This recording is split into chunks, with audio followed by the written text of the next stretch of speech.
যতই এগিয়ে আসছে, সাগরদিঘি বিধানসভা জুড়ে জমে উঠছে নির্বাচনী প্রচারের ময়দানে এখন পুরোদমে সক্রিয় তৃণমূল কংগ্রেস প্রার্থী বাইরন বিশ্বাস। বৃহস্পতিবার বোখারা 2 নম্বর অঞ্চলে বিশাল রোড শো কার্যত জনস্রোতে পরিণত হয়।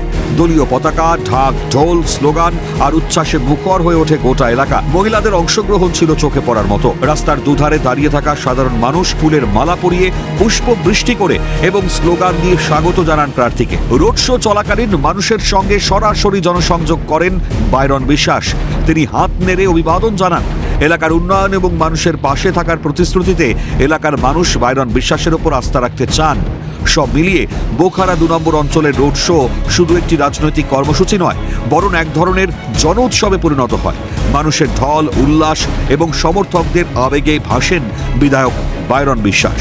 এই রোড শোতে উপস্থিত কর্মী সমর্থকদের ভিড় এবং মানুষের স্বতঃস্ফূর্ত অংশগ্রহণ স্পষ্ট করে দেয় যে নির্বাচনের আগে প্রচারের ময়দানে যথেষ্ট শক্ত অবস্থান তৈরি করেছে তৃণমূল কংগ্রেস। এই বিপুল জনসমর্থনই বলে দিচ্ছে যে তৃণমূলের জয় এখন শুধু সময়ের অপেক্ষা।